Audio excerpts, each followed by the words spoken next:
皆さんこんにちは、斉藤正光です。コロナでマスクをつける毎日がまだまだ続きそうですが、皆さんこのマスクの収納はどのようにしていますか？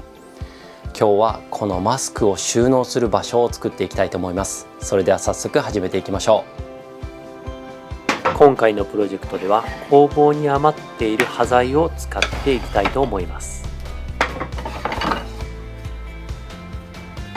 短すぎず細すぎず適切に使えそうなものを選んでいきました。最初に長さを統一していきます。およそ30センチぐらいに切り揃えました。長さは切り揃えましたが、厚さはまだまだバラバラです。すべての材料を 15mm に切り揃えます。この 15mm が表面の間の材料の厚さということになります。この 15mm 以外の厚さというのがまだばらつきがある状態です。このばらつきが最終的にいろんなパターンを生みます。楽しみです。この画面横方向というのが先ほど切った 15mm です。ということは上下面は接着する面になってきますので、この上下面を自動カンナを使ってさらにきれいにしていきます。接着できる状態にしておかないと隙間が空いてしまいますので、自動カンナを使って削っていきます。今回の作業ではこのように自動カンナを使って何度も何度もきれいにする作業が続きます。その分最後にはきれいなパターンが出てくると信じて作業を続けていきます。きれいにした材料を並べてみます。もちろんウォールナットを隣同士で並べ合わせてもつまらないので、できるだけばらつきが出るように、いいパターンになるように、自分の好みになるようにいろんなセットを作ってみました。これで決まりです。45度のシェブロンパターンを作るので、45度で並ぶように接着していきます。最初に線を引いておきまして、こうすると材料に無駄が出ません。その後接着していきます。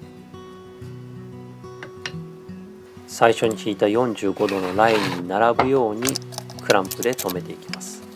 材料に無駄が出ないようにこの45度に接着するのですが、そうするとクランプがたくさんいるのが難点ですが、致し方ないところですね。この作業を先ほど作ったパターンすべてに接着していきます。そして出来上がった板がこのような形になります。そしてまた自動カンナできれいにしていきます。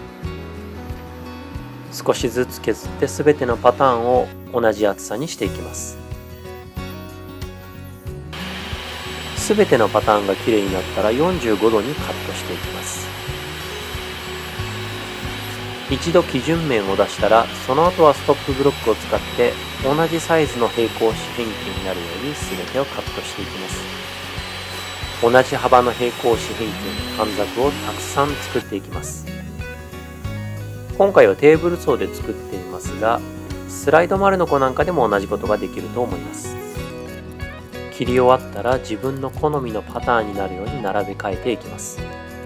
さすがに左右は対称に、この画面でいうと上下ですねにしていますが、どういう並びにした方が好みのパターンになるか、自分でいろいろ試行錯誤してみました。このように決めました。パターンを決めたら白樺の合板の上に貼っていきます。この合板は 9mm の合板で、北海道の白樺間伐材を使ったとても見た目の良い合板ですね。シェブロンパターンをひっつける時の間にも接着剤をつけて、白樺合板との接着面にもタイトボンドをたくさん塗っておきます。そして一つのエッジは合板とこのシェブロンパターンの寄せ木とがぴったりと一列に並ぶようにしておきます。ここを基準面として後で削るので、反対側はともかく一つのエッジは完璧なストレートにしておきます。それを5回繰り返しました。薄い板同士だけでクランプするというのはかなり難しいので、今回は作業台の上を使ってこのような形で接着をしました。クランプがたくさんいるので2回に分けて接着しています。接着が終わるとこのような形です。そしてストレートエッジにした反対側は段差があるのでオフカメラですが、テーブルソーで切り揃えておきました。長さ方向はスライドマイターソーを使って5つの板すべてを揃えておきます。ようやく短冊状に長方形の形になりました。断面は合板とシェブロンパターンの断面になっていて、ちょっとかっこ悪いので、これをブラックチェリーとウォールナットでトリミングしていきます。表に来る木目が綺麗になるように目を選んでいます。組み合わせが決まったらシェブロンパターンの周りをトリミングしていきます。またタイトボンドで接着していきます。こういうパターンものの寄せ木は本当に接着の回数が多くて手間がかかります。その分完成した時の喜びも大きいといった感じですね。ブラックチェリーの方も同じように接着していきます。接着剤がはみ出ると厄介なのでしっかり拭き取っておきます。少し長めに接着していたトリム材をカットしていきます。これで長い方向は終わりです。ただお気づきのようにこの短いところはオフカメラで同じようにトリミングをしてあります。そしてこの長いのをカットするというのは機械で取るのがなかなか難しいので、フラッシュトリムソーというノコギリを使って最後にカットしておきます。これで一周ぐるっとトリミングすることができました。そしてこれから最後にもう一度自動カンナをかけるので、角が欠けてしまっては怖いので面取りをつけておきます。少し大きめの面取りを上下面両方につけて自動カンナを通していきます。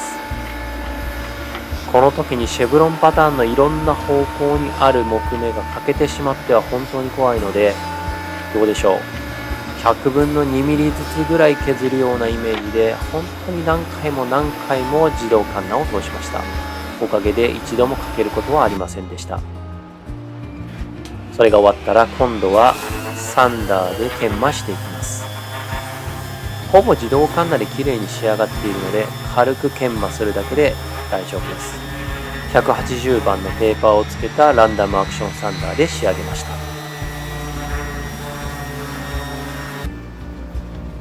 機械での仕上げが終わったらやっぱり最後は手仕上げです。非常に細かい番手320番のペーパーをつけて手で触りながら細かいところを仕上げていきます。いやー、もうこの時からオイルを塗るのが楽しみでしょうがなかったです。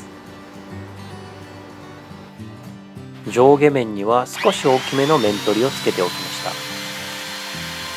トリマーを使って面取りをつけていきます。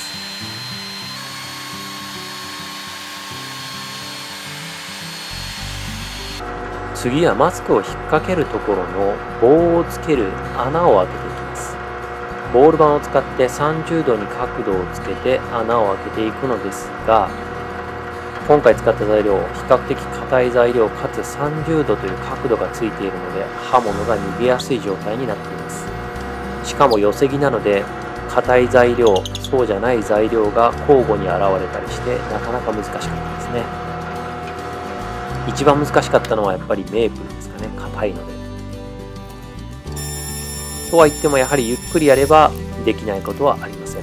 慎重に進めました。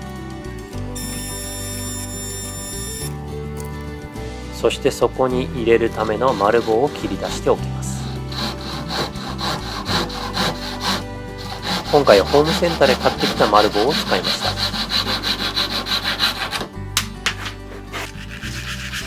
断面をサンドペーパーで削って少しだけ角に面取りをつけておきます。10ミリの棒に対して 9.5 ミリの刃物で穴を開けました。少しきつめなので挿入部分を木殺ししておきます。タイトボンドをほんの少しだけつけて穴に差し込んでいきます。この時タイトボンドがはみ出てしまうと厄介なので要注意です。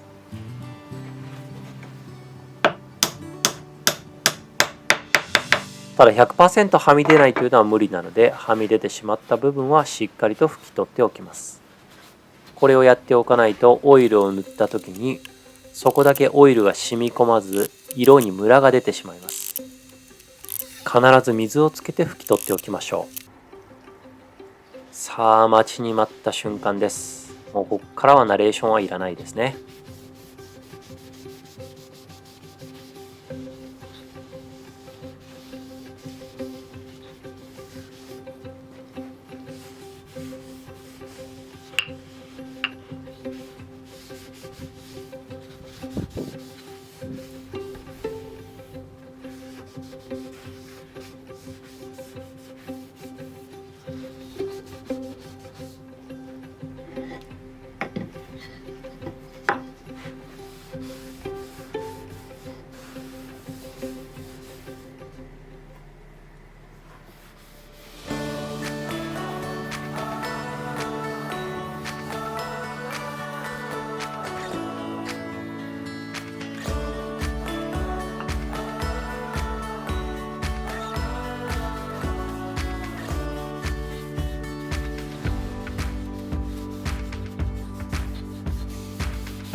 合計5つのマスクラックが完成しました。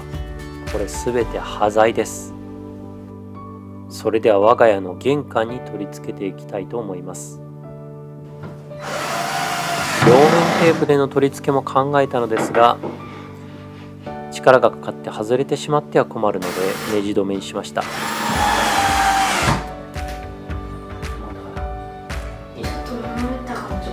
いい、大丈夫、ちょっと子供に手伝ってもらいながらなんとか取り付け完了です。上下のマスクが干渉しないように取り付けておきました。どうでしょう、完成しました。どうせマスクと長く付き合うんであれば気に入ったマスクラックにかけておきたい、そう思って今回作ってみました。いかがだったでしょうか。ちょっとこのシェブロンパターンのつなぎ目に隙間があったりしますが、よくできたと思っていますし、とても気に入りました。端材をこうやって活用できると本当に気分がいいんですよね。皆さんも自分でカスタマイズしたマスクラックを作ってみてはいかがでしょうか。基本的に板に棒を刺せば完成ですから、ぜひチャレンジしてみてください。今日の動画を少しでも役に立ったと思っていただけた方は、いいね、それからチャンネル登録をよろしくお願いします。最近メンバーシップも始めました。もしこのチャンネルの動画をもっと見てみたいと思っていただけたら、ぜひ加入を検討してみてください。概要欄のリンクからメンバーシップを始めた思いだけでも聞いていただければ嬉しく思います。ではまた次の動画でお会いしましょう。